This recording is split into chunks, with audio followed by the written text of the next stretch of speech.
There's no such a thing as a bad business, but there's always a bad businessman. If you want to venture out of this video, please like, subscribe, comment, and share. I'm going to say something that most likely is going to offend a lot of CEOs out there. You know, the market doesn't kill the companies that you are running. You know who does? You do, the leader.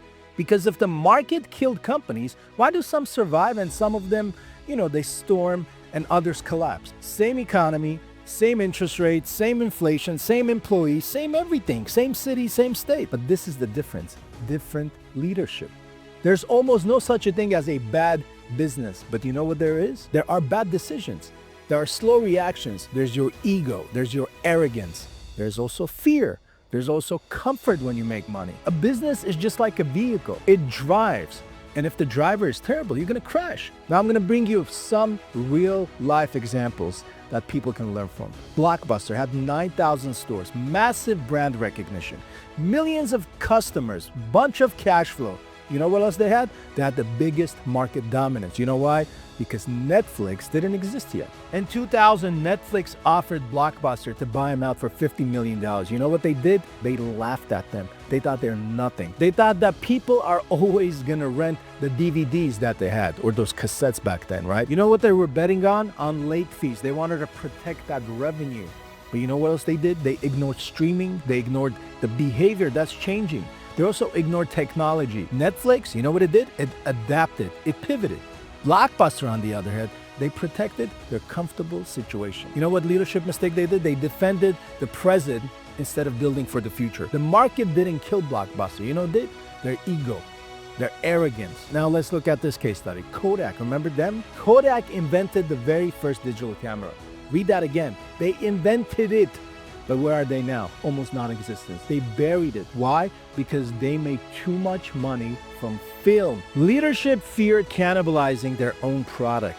So you know what they did? They protected their old model instead of coming up with something new. And someone else scaled their future. Kodak didn't fail because photography died. They failed because leadership was afraid to evolve. They were afraid to pivot. They were afraid to go up and upkeep with the future. They stayed in the past, not the present. Whatever business you are in, it doesn't matter. I want you to understand this very important fact. Time never stops. It always progresses forward. And when time progresses forward, so does technology, so does customer behavior, so does customer wants and needs. Just because something worked 5 years ago or 10 years ago, it doesn't mean it's going to work forever. You have to understand your market. You have to understand your customer. It doesn't matter what business you are in. You can be in dry cleaning. Some people used to walk in. Now people maybe want to have an app. One of my favorite examples, Toys R Us. Toys R Us was a giant. They were a huge brand, huge stores, huge recognition. But what happened?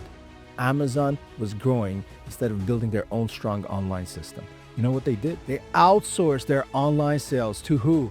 Big Daddy Amazon. That's why they failed. They gave their future to their competitor without even knowing it. They drowned in debt. Was it a bad business? No. Was it a bad old-term strategy? Absolutely.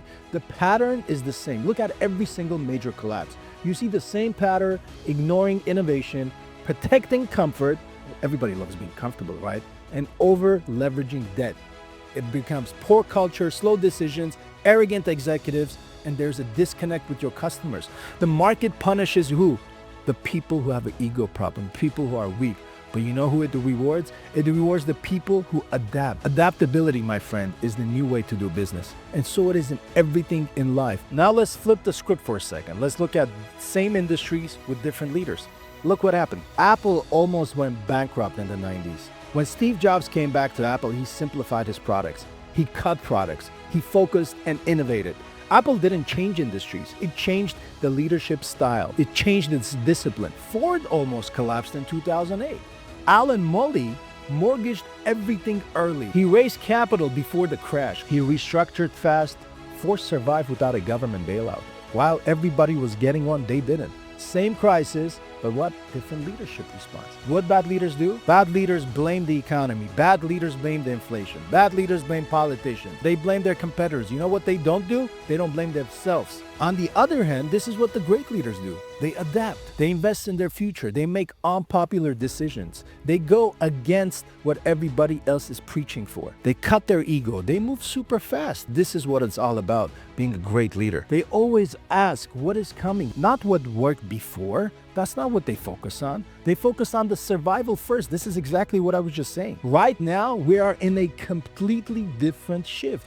Remember AI, automation, digital acceleration, right?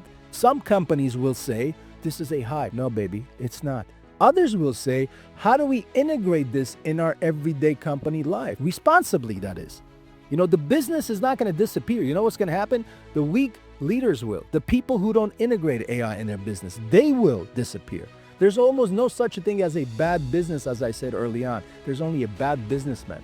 There are only leaders who react too late, leaders who protect, leaders who are comfortable, leaders who let their ego drive their decisions, not the other way around. The market is super brutal, and the market will discipline you if you don't adapt today. This is the real question. Is my industry safe? Am I evolving fast enough? Because markets don't kill companies. You do. Leaders, businessmen, entrepreneurs. If you want to venture out of this video, please like, subscribe, comment, and share. I would love to hear your ideas and comments about this video. Are you making shifts in your business or not? Hey guys, thanks for watching. We have new videos coming out every single week, so please like, subscribe, comment, and of course share.